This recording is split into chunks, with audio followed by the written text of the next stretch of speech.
Bonjour à tous, pour la box des vins naturels du mois de mars, je suis parti aller voir Vivien Emmelsdael du Clos des Jars, donc qui est un vigneron à l'Or Minervois, qui travaille en bio et en biodynamie depuis 2010 et qui est situé au pied de la Montagne Noire dans le Languedoc. Il a repris les vignes que ses parents avaient depuis plus de 30 ans, mais à l'époque ils mettaient leurs raisins en cave coopérative et maintenant donc il vinifie lui-même sur 13 hectares. Alors Vivien, première question, pourquoi avoir décidé de travailler en bio et en biodynamie dès ton installation? J'ai fait un BTS viticulture-œnologie en Alsace et pendant ce BTS, j'ai fait un stage sur un domaine en biodynamie.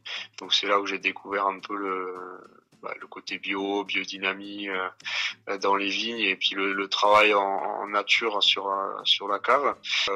Le parallèle où quand j'étais à l'école, on apprenait un petit peu justement toute l'œnologie, les produits qui peuvent être ajoutés et puis les vins qu'on goûtait qui sortaient un peu des grosses structures autour, donc travailler justement avec les produits œnologiques qui étaient pas forcément extraordinairement bons, en tout cas à mon goût. Et à côté de ça, les vins que je goûtais donc au domaine Léon Beuch en Alsace, là, qui goûtaient pour moi extraordinairement bien. Et pendant ce stage, donc on fait les vendanges, on presse les raisins et on les met dans les foudres. Et je lui dis, et là, qu'est-ce qu'on fait? Il me dit, maintenant, on attend que ça fermente. Et du coup, j'ai eu un peu de mal à comprendre au départ le pourquoi. Et c'est là où il m'a expliqué que voilà, le travail pour lui, pour le vin, se faisait principalement à la vigne. Et donc, il a commencé à m'expliquer le bio et la biodynamie et tout le travail qu'il faisait en amont, donc à la production des raisins pour obtenir des raisins où il n'y avait pas de modification à faire. Donc pour moi, l'idée c'était déjà de faire du bio, déjà pour essayer d'avoir des beaux raisins et ensuite partir là-dessus en essayant de faire des vins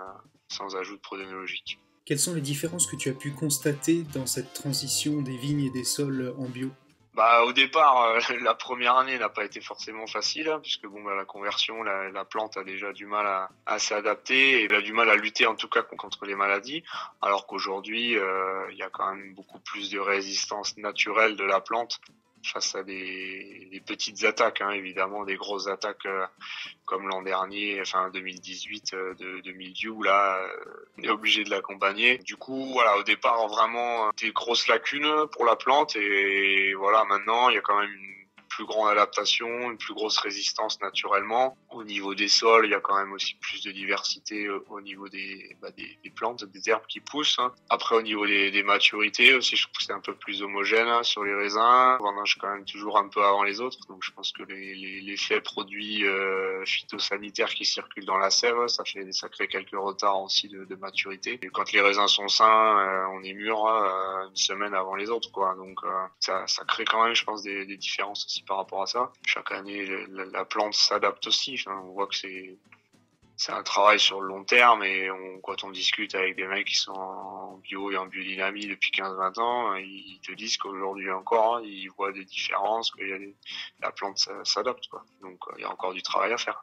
On se trouve ici sur la parcelle qui a servi à faire la cuvée Origine, donc qui a un sous-sol calcaire, un sol argilo-graveleux, on est à 200 mètres d'altitude, c'est assez isolé, donc très aéré puisqu'on est en haut d'une butte, et donc il y a pas mal de vent. C'est la plus vieille parcelle du domaine hein, qui a à peu près 80 ans. C'est une parcelle en complantation, c'est-à-dire qu'il y a 9 cépages qui sont plantés sur cette même parcelle, les uns à côté des autres plantés dans cette vigne-là. Donc des cépages blancs, gris et noirs, donc les trois couleurs de raisin qu'on peut avoir. Ce qui est assez intéressant, c'est que sur ces 9 cépages-là, on observe quand même une unité parcelle qui est assez impressionnante puisque entre les cépages qui pourraient être, si c'était deux parcelles séparées, avoir 3 semaines, voire un mois d'écart en date de maturité.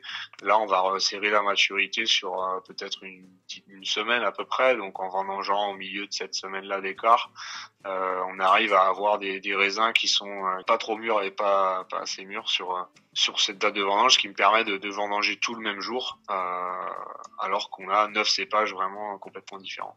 On interprète ça entre guillemets comme une communication entre les souches, entre les les pieds de vigne de cette parcelle-là pour que elles avancent ensemble en fait, quoi. Il y a vraiment une unité et c'est assez impressionnant à constater au moment des vendanges, quoi.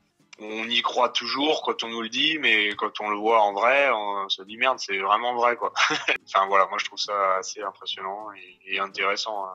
Et à faire réfléchir aussi sur une autre approche pour les autres parcelles qui sont même si elles sont du même cépage, on imagine que les autres, enfin dans toutes les parcelles, toutes les souches peuvent communiquer entre guillemets entre elles et donc on peut essayer de les amener vers quelque chose en les traitant d'une certaine manière, j'imagine, quoi. Voilà.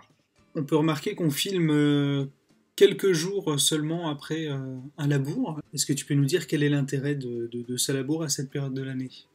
L'idée là, donc il y a eu un butage qui a été pratiqué au cheval, parce que bon, l'idée un peu sur cette parcelle-là maintenant, c'est aussi d'utiliser le moins possible le tracteur, hein, pour préserver, on va dire, l'intégrité des souches, parce que bon, avec les tracteurs, on peut les accrocher, elles sont un peu biscornues, il y en a à toutes les hauteurs, un peu trop larges parfois, donc on a tendance à les accrocher assez facilement quand on passe avec des outils derrière le tracteur.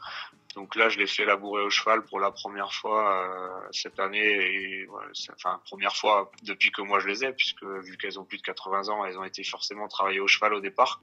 Donc là, l'idée c'est de tasser moins les sols et puis aussi de la présence, comme je t'expliquais, c'est vrai que de voir l'homme et le cheval vraiment travailler en harmonie comme ça dans la vigne, c'était assez impressionnant aussi à voir, parce que c'est vraiment un échange qui se passe entre l'animal et l'homme. Et donc ça, j'ai beaucoup apprécié. Je pense qu'une présence comme ça dans la parcelle, c'est aussi intéressant. Donc normalement, j'ai plutôt tendance moi à faire à l'automne après les vendanges.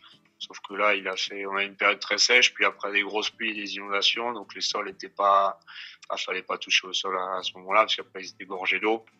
Donc on l'a pratiqué que là sur le mois de février. L'idée, donc c'est un labour, hein, donc retourner entre 5 et 8 premiers centimètres, peut-être 10 parfois de profondeur, donc les retourner. Donc on a retourné l'herbe et donc remettre un peu de terre, hein, et retourner les racines de l'herbe, donc ça va déjà éliminer un peu les herbes. Et surtout le butage, donc envoyer de la terre sur le rang qui ensuite va être redéplacé plutôt sur le mois de mai au moment du décavaillonnage, c'est-à-dire quand on vient travailler justement sous le rang pour éliminer les herbes qui pourraient pousser dans la souche et en contact avec les raisins.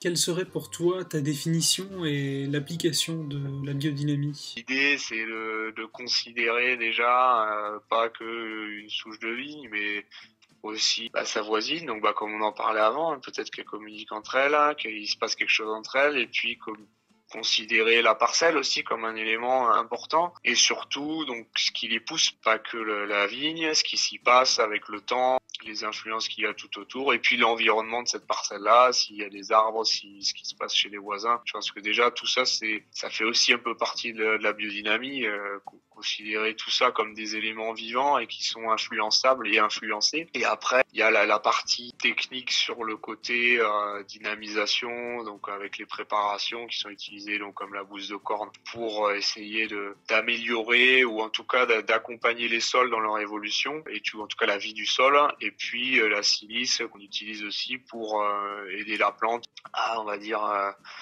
peut-être appréhender la photosynthèse, à assimiler les informations qui sont transmises aussi par le soleil. Après, il y a la biodynamie par le mouvement des planètes, le mouvement de la Lune. Donc ça, je suis pas encore très au point, on va dire, hein. C'est vrai que c'est pas le calendrier lunaire et encore moins, et le calendrier du mouvement des planètes est quand même assez complexe. Et c'est aussi pas forcément facile avec nos plannings de vignerons un peu surbookés. C'est un peu compliqué de se dire, tiens, c'est un jour racine, ou aujourd'hui il faut pas travailler, il faut pas faire ci. Je pense que c'est important, mais moi j'arrive pas encore à assimiler ça. Et après il y a la pratique, c'est des tisanes, hein, appliquer des tisanes en pulvérisation, parfois diminuer les doses de soufre ou de bouillie bordelaise qu'on pourrait utiliser sur la plante. Donc là c'est plus thérapeutique entre guillemets, quoi. Ça, il y a un peu pour moi toutes ces visions là à avoir de la biodynamique. Et puis évidemment les vendanges qui se fait avec une petite équipe, en général une douzaine de personnes là, sur 3 semaines,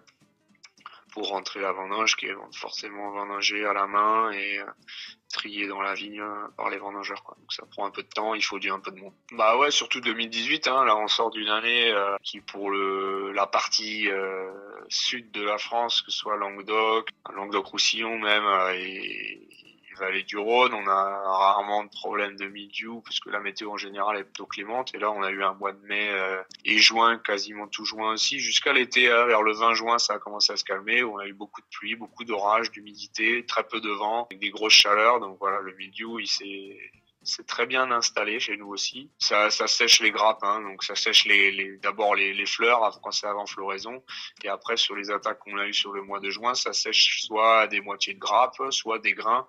Et donc là, moi j'ai décidé au vendange de tout trier, de sortir le maximum des raisins séchés pour pas travailler avec ça en vinification, à faire macérer les raisins secs de mildiou, quoi. Donc du coup, c'était un gros travail de sélection des raisins pendant toutes les vendanges, quoi. Quels sont les prochains travaux que vous avez à faire dans les vignes? On est en train de terminer la taille. La vigne est en avance, les bourgeons sont déjà en train de gonfler alors qu'on est que mi-mars. Donc il y a quand même visiblement pour l'instant de 2 voire presque 3 semaines d'avance au niveau des premiers mouvements. Après, si là il se remet à faire plus frais, donc déjà ça va calmer un peu le jeu. Bon, on craint toujours le risque de gel, mais l'avance va peut-être se perdre un peu s'il fait frais comme ces derniers jours. Donc là, finir la taille au plus vite, et puis après un peu de réparation de piquets, de fils qui ont été coupés au cours de la saison ou cassés au cours de la saison. On va rapidement avoir les travaux du sol qui vont commencer, hein. Ouvrir un peu les sols pour les aérer, pour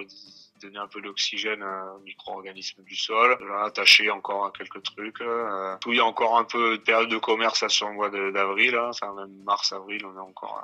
J'étais en salon le week-end dernier. Après, encore un peu de déplacement prévu sur avril avant d'attaquer la saison d'été, de printemps, où ça pousse énormément tous les jours, où il faut être présent là, sur le vignoble toute la saison, quoi. Enfin, moi, j'aime beaucoup être dans les vignes. Il faut passer beaucoup de temps dans les vignes. Si je peux éviter de faire trop de tracteurs, je préfère. Je préfère être à pied, voir un peu ce qui se passe et être proche de la plante, parce que je pense que c'est elle qui donne un peu tout le résultat à notre travail final et à ce qu'il y a dans les bouteilles. Donc pour moi c'est vraiment important d'être présent dans les vignes, et c'est vrai que des fois on lui dit tiens, il faudrait que tu viennes faire des dégustations, donc des fois au mois de mai, au mois de juin et tout, donc j'en fais un petit peu mais vraiment le moins possible, parce que pour moi ma présence elle est nécessaire sur le vignoble, quoi. Je pense que c'est comme ça que je fais le vin, c'est en étant dans les vignes le plus gros de la saison, et que je pense que c'est très important, quoi.